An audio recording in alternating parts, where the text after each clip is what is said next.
Hi, my name's Chris Hall. I work for Howling Hops and we're based here in Hackney Wick. For us it really meant putting as much effort as possible into delivering a high quality online shop experience. We weren't just trying to save our brewery in the tank bar but also the pubs where we kind of came from, and that meant trying to keep as many people employed, working from home or furloughed if necessary, and basically becoming a one-stop shop for people for beer during the pandemic.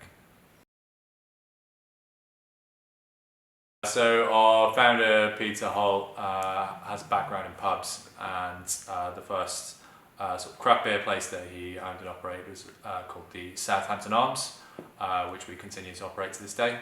It's based in Kentish Town, and he started running that one in 2008, when beer was a much less interesting culture in London, to say the very least.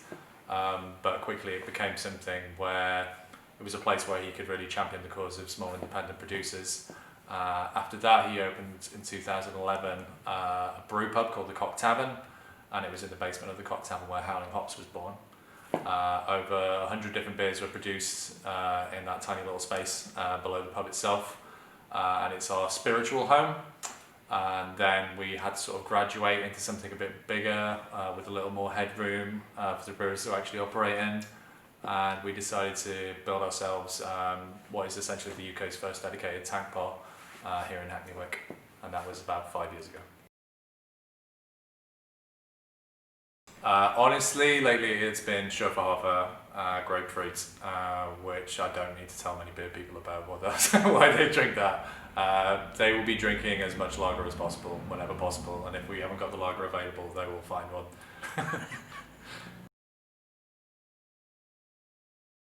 I think for us we've kind of like evolved quite a bit as a brewery in terms of what people have expected from us. In the past we were built entirely around session beers and our kind of tank bar experience and like the beers that we produce in the pub and cask and that kind of thing. I think during the kind of advanced regeneration phase that we underwent during pandemic has meant that we've really found what not just what our strengths are but what people like really want from us, and I think that has become not just variety but also consistency and a kind of exploration of like whatever we can do, not just with hops but with all kinds of different styles too. I think for a lot of breweries now, especially in the circumstances that we're all in, size has become a very relative kind of idea. It's not just about like how big you want to get, but how technically accomplished you want to be at what you're doing. Sometimes that means growing in order to have the time and space to literally finesse every single thing that you do. But with the potential reforms to like duty structure on the horizon as well, I think a lot of brewers are going to be thinking very carefully exactly what size means and exactly what how big their ambitions can be. For us, we've concentrated on survival first and foremost. But I think in the future, if we were to expand, it would only be in line with the kind of future that we're creating for ourselves right now.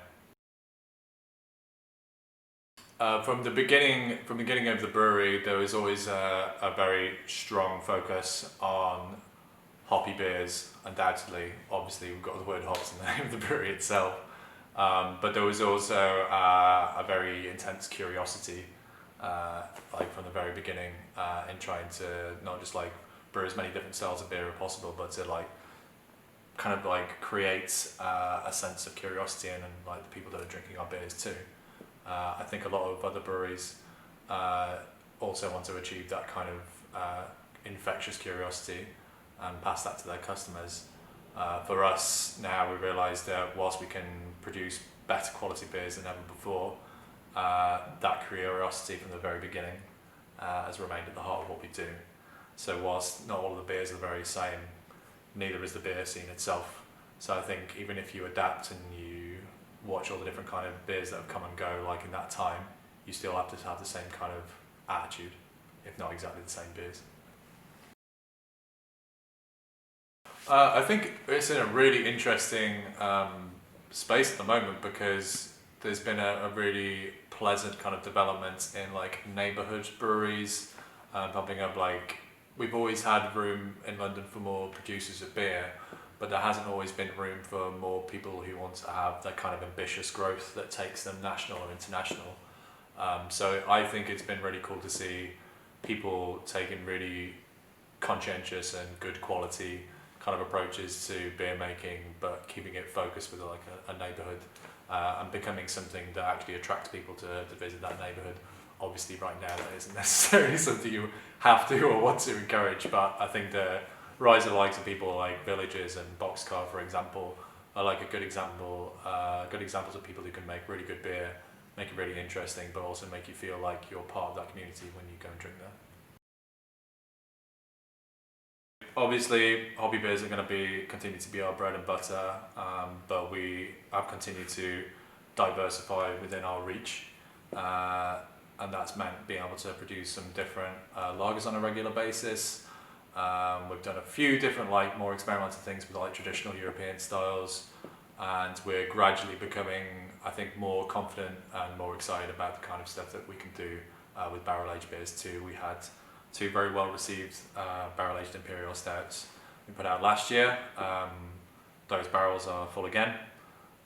There is at least 1 strong stout and at least 1 barley wine in our future, and I look very much forward to trying them out. I hope they're just as good as the stuff that we've done recently.